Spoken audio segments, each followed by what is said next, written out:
পৃথিবীতে এত প্রজাতির মাছ থাকতে তেলাপিয়াকেই জান্নাতি মাছ বলা হয় কেন? এর কারণটা জানলে আপনি নিশ্চিতভাবেই অবাক হবেন। অনেকেই তেলাপিয়াকে চাষের বা সস্তা মাছ বলে এড়িয়ে চলেন, অথচ আপনি যদি এই মাছের গুরুত্ব জানতেন তাহলে হয়তো আজই তেলাপিয়াকে নতুন চোখে দেখতে শিখতেন।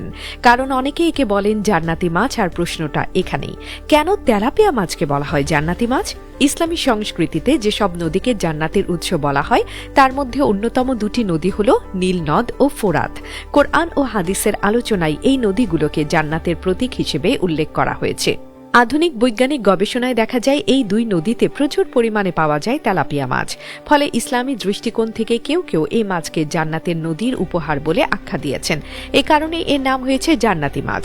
কিন্তু ধর্মীয় তাৎপর্য ছাড়াও আধুনিক বিজ্ঞান তেলাপিয়া নিয়ে এমন কিছু তথ্য দিয়েছে যা সত্যিই অবাক করার মতো। তেলাপিয়া মাছের মধ্যে রয়েছে এমন কিছু প্রাকৃতিক প্রোটিন ও মিনারেল যা মানবদেহের প্রজনন কোষ তৈরিতে বিশেষ ভূমিকা রাখে। চিকিৎসা বিজ্ঞানে দেখা গেছে নিয়মিত পরিমাণে তেলাপিয়া খেলে নারীদের হরমোনের ভারসাম্য রক্ষা হয় এবং প্রজনন ক্ষমতা উন্নত হয়। তাই অনেক বিশেষজ্ঞই এটি নারীদের পুষ্টি তালিকায় রাখার পরামর্শ দেন।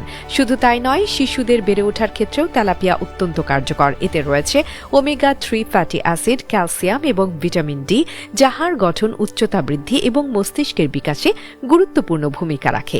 এক গবেষণায় দেখা গেছে যেসব শিশুর খাদ্য তালিকায় নিয়মিত তেলাপিয়া থাকে তাদের উচ্চতা ও দেহের গঠন অন্যদের তুলনায় দ্রুত উন্নত হয়।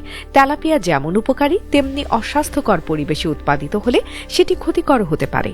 পুষ্টিবিদরা সতর্ক করে বলেন, বর্তমানে অনেক খামারে তেলাপিয়া চাষ হয় নোংরা পানিতে বা রাসায়নিক মিশ্রিত খাদ্যে। এইসব মাছের শরীরে ভারী ধাতু জমে গিয়ে গর্ভবতী নারী ও গর্ভস্থ শিশুর জন্য বিপজ্জনক হতে পারে। তাই তাদের জন্য পরামর্শ হল নিরাপদ উৎস থেকে পরিমিত পরিমাণে তেলাপিয়া খাওয়া। তেলাপিয়া মাছকে এক কথায় বলা যায় প্রোটিনের ভাণ্ডার। প্রতি 100 গ্রাম মাছে থাকে প্রায় 26 গ্রাম প্রোটিন, মাত্র 2-3 গ্রাম ফ্যাট এবং ওমেগা-3 ফ্যাটি অ্যাসিড। এতে ক্যালসিয়াম ও ফসফরাস হাড় মজবুত রাখতে সহায়তা করে, আর ভিটামিন B12 ও ডি শরীরে রোগ প্রতিরোধ ক্ষমতা বাড়ায় ও স্নায়ুতন্ত্রকে সক্রিয় রাখে।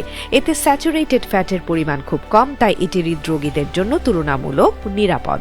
তেলাপিয়া মাছের সবচেয়ে বড় সুবিধা হলো এটি সহজে চাষযোগ্য, কিন্তু ঠিক এই জায়গাটিতেই লুকিয়ে আছে সমস্যা। অনেক সময় চাষিরা অতিরিক্ত লাভের আশায় অস্বাস্থ্যকর পানিতে বা রাসায়নিক খাদ্য ব্যবহার করে মাছ বড় করেন, যা পরিবেশের জন্য ক্ষতিকর। তাই এই মাছের সুনাম ধরে রাখতে হলে প্রয়োজন খামারের সঠিক মান নিয়ন্ত্রণ ও সরকারি তদারকি। তেলাপিয়ার ইতিহাস শুধু খাদ্য বা অর্থনীতির সঙ্গে নয়, মানুষের বিশ্বাসের সঙ্গেও যুক্ত। ইসলামী ঐতিহ্যে সেই জান্নাতের নদী নীলনদ আর ফোরাতে যে মাছ জন্মায় তা যেন মানুষের কাছে আল্লাহর এক নীরব বার্তা। প্রকৃতির প্রতিটি সৃষ্টি তার নিজের জায়গায় নিখুঁত ও প্রয়োজনীয়। আজ বিজ্ঞানও যেন সেই সত্যকেই নিশ্চিত করছে। তেলাপিয়া মাছ শুধু সুস্বাদু নয়, এটি মানবদেহের জন্য এক আশীর্বাদ স্বরূপ প্রোটিন উৎস। হয়তো এ কারণেই অনেকে একে ভালোবেসে বলেন জান্নাতি মাছ।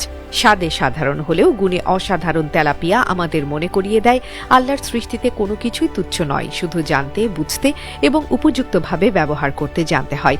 আর হয়তো এজন্যই এই মাছ আজ ধর্ম, বিজ্ঞান ও পুষ্টির জগতে এক অনন্য প্রতীকে পরিণত হয়েছে, পৃথিবীর জান্নাতি এক উপহার হিসেবে।